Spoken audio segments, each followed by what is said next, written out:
আর মাত্র একদিন পরেই আমাদের মৌলভীবাজার জেলার শেরপুর ১ নং কলিফুর ইউনিয়নে আইনপুর খেলার মাঠে জনাব তারেক রহমান সাহেব আসবেন। তো সেই উপলক্ষে দেখুন কাজে প্রায় শেষের দিকে, কাজের প্রস্তুতি খুবই ভালোভাবে চলতেছে। দেখুন আপনারা, এগুলো বাঁশের মধ্যে কিন্তু সাদা কাপড় লাগানো হচ্ছে যাতে সুন্দর দেখা যায়, এবং এখানে কিন্তু দ্বিতীয় ধাপে ব্যারিকেড দেওয়া হয়েছে। বিভিন্ন স্তরের মানুষজন এখানে থাকবে, সাংবাদিক থাকবে, নিরাপত্তা বাহিনী থাকবে এবং স্বেচ্ছাসেবী বাহিনী যারা রয়েছে তারা থাকবেন। দেখুন আজকে কিন্তু বুধবার, এখানে বাইক চলে আসছে এবং কারেন্টের ব্যবস্থা করা হচ্ছে, মিটার নামানো হচ্ছে। তো আপনারা সবাই দেখতে থাকুন, ভিডিওটা ভালো লাগে শেয়ার করুন।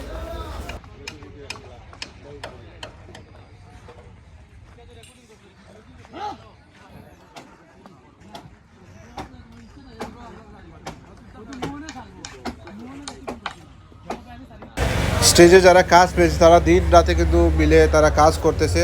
দেখুন আজকে সকালে কিন্তু ৭১ টিভির সাংবাদিক সেখানে সকালে এসেছে এবং সেখানে দেখাচ্ছে তারা লাইভের মাধ্যমে সরাসরি।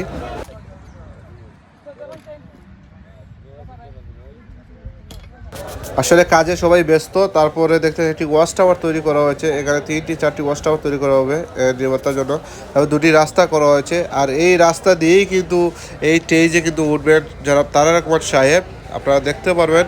আর এখানে কিন্তু এটি মিটার নামানো হচ্ছে কারেন্টের জন্য।